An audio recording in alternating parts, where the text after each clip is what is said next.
Assalamualaikum. Welcome you all in today's lecture. Here we will discuss about polynomials. First of all, we will define any algebraic expression. देखिए algebraic expression क्या है? जब हम variables and constants को with the help of any arithmetic operation हम sum up करते हैं तो जो रिजल्ट आता है, जो रिजल्टेंट एक्सप्रेशन हमारे सामने आता है उसे हम हमेशा algebraic expression कहते हैं. ठीक है. अब देखिए इसी तरह जैसे हम कोई भी अलजेब्रिक एक्सप्रेशन डिफाइन कर लेते हैं तो हमें चेक करना होता है कि क्या वो पोलिनोमियल है या नहीं. ठीक है, मतलब इसको हमें चेक करना है कि वो पोलिनोमियल है या नहीं. तो एक्चुअली जो मैंने ये एक्सप्रेशन लिखा है ये पोलिनोमियल है. अगर ये पोलिनोमियल है तो क्यों है? इसके लिए सबसे पहले हम इसकी डेफिनेशन डिफाइन कर देते हैं. अ polynomial in any variable x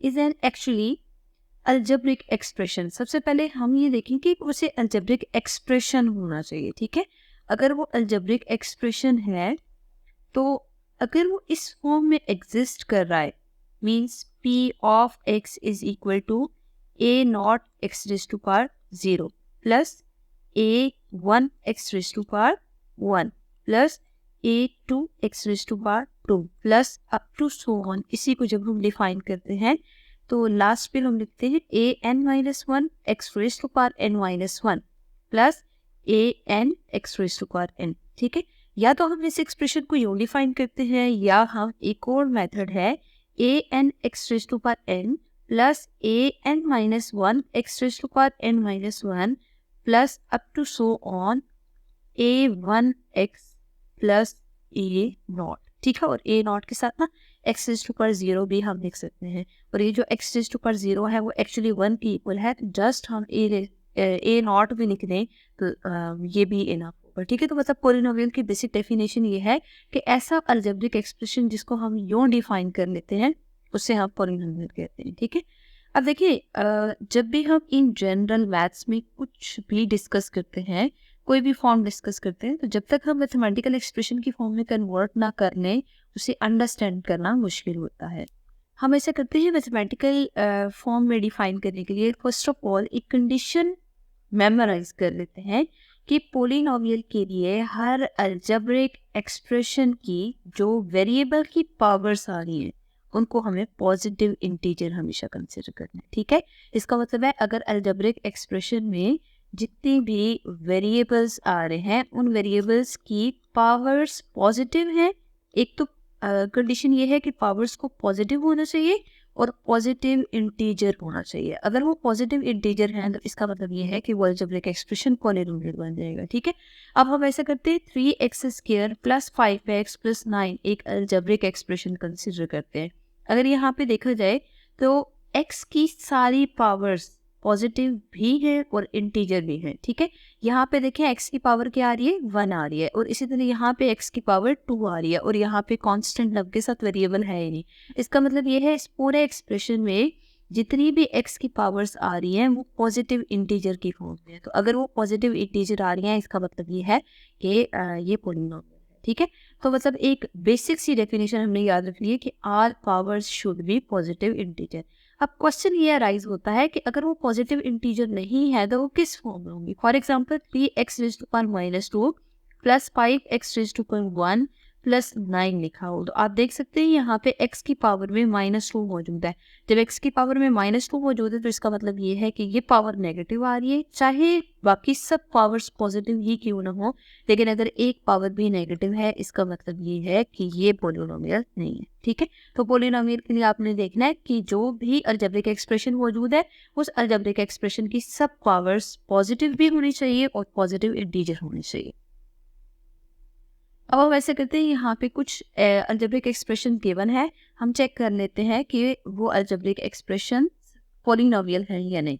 तो सबसे पहला काम ये करते हैं हम फर्स्ट पार्ट में चेक कर लेते हैं. ठीक है, तो फर्स्ट पार्ट में आप देख सकते हैं सारी पावर्स पॉजिटिव आ रही हैं और वो इंटीजर भी हैं. मतलब x² की पावर 2 है, x की पावर 1 आ रही है और ये दोनों पॉजिटिव भी है और इंटीजर की फॉर्म में गिवन है. ठीक है ना, इंटीजर के लिए अगर आपको नहीं याद आ रहा या नहीं समझ आ रही कि इंटीजर्स क्या होते हैं तो इंटीजर्स के लिए आपने हमेशा एक सेट डिफाइन किया है 0 +-1 +-2 +-3 अप टू सो ऑन। आप देख सकते हैं कि इंटीजर्स के सेट में फ्रैक्शन में कोई नंबर नहीं होता, ना ही पॉइंट्स में कोई नंबर होता है।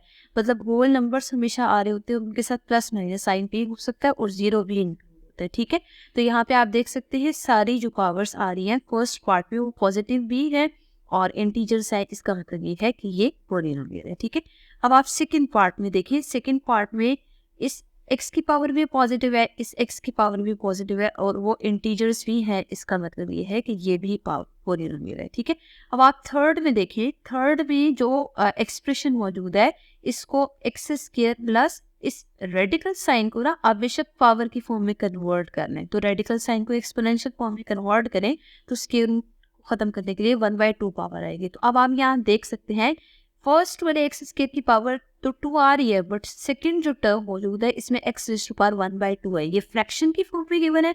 अगर ये फ्रैक्शन की फॉर्म है तो इसका मतलब है ये इंटीजर नहीं है। अगर वो इंटीजर नहीं है तो it means it is not a polynomial. ठीक है, मतलब ये जो अलजेब्रिक एक्सप्रेशन गिवन है ये पॉलिनोमियल नहीं है। नेक्स्ट आप देख सकते हैं फोर्थ पार्ट में x square plus 2x raise to power -1 plus 8 given है। तो फर्स्ट टर्म की पावर तो पॉजिटिव आ रही है बट सेकंड टर्म में जो वेरिएबल है उसकी पावर नेगेटिव आ रही है। It means it is not a polynomial. तो आपने बस एक स्टेप याद रखना है कि जब भी पॉलिनोमियल चेक करना है तो आप ये चेक कर लें जो वेरिएबल्स आ रहे हैं क्या उनकी पावर पॉजिटिव है या नेगेटिव है।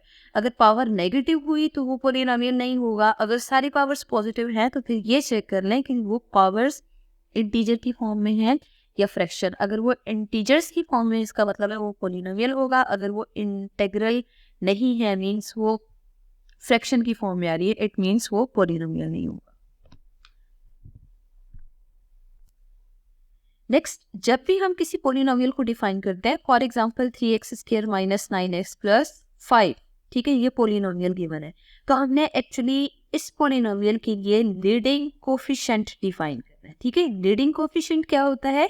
जब भी कोई पॉलिनोमियल गिवन हो उस पॉलिनोमियल में हाईएस्ट वेरिएबल, जो हाईएस्ट पावर की फॉर्म में वेरिएबल गिवन होता है उसके कोफिशिएंट को हम कहते हैं ये लीडिंग कोफिशिएंट है। इसका मतलब ये है कि अगर हम इस क्वेश्चन में देखें तो जो लीडिंग कोफिशिएंट है वो 3 है। It means 3 is leading coefficient. ठीक है, तो लीडिंग कोफिशिएंट का हरगिज मतलब ये नहीं है कि जो सबसे बड़ा कोफिशिएंट आ रहा है वो लीडिंग कोफिशिएंट होगा। कोफिशिएंट का मतलब होता है वेरिएबल के साथ जो भी न्यूमेरिक वैल्यू आती है उसे हम कोफिशिएंट कहते हैं।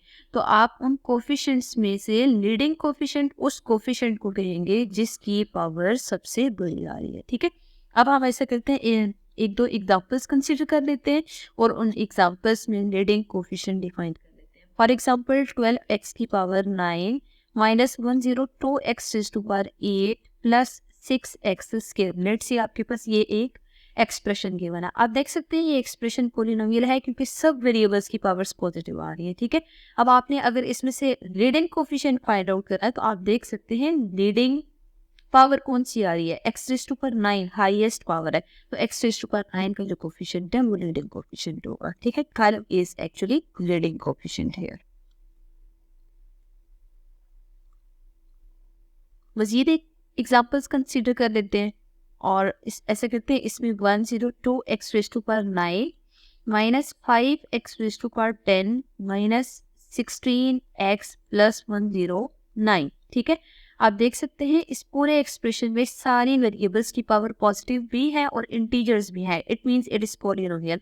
अगर ये पॉलिनोमियल है तो यहाँ पे लीडिंग कोफिशिएंट आप देख सकते हैं सबसे बड़ा कोफिशिएंट तो यहाँ पे 109 आ रहा है। 109 कांस्टेंट टर्म है। ठीक है, और 102 जो है कोफिशिएंट में सबसे बड़ा कोफिशिएंट है। बट आपने हमेशा जो सबसे बड़ी पावर आ रही होगी उसके कोफिशिएंट को देखना। तो यहाँ पे आप देख सकते हैं -5 आ रहा है, इसका मतलब ये है कि -5 इज लीडिंग कोफिशिएंट है। तो हमेशा लीडिंग कोफिशिएंट का मतलब ये होगा कि जो हाईएस्ट पावर आ रही है पॉलिनोमियल में उस हाईएस्ट पावर का जो कोफिशिएंट होगा हमेशा उस टर्म के इस कोफिशिएंट को लीडिंग कोफिशिएंट डिफाइन करेंगे। Inshallah, in the next lecture, we will define rational expressions, which are also related to this topic.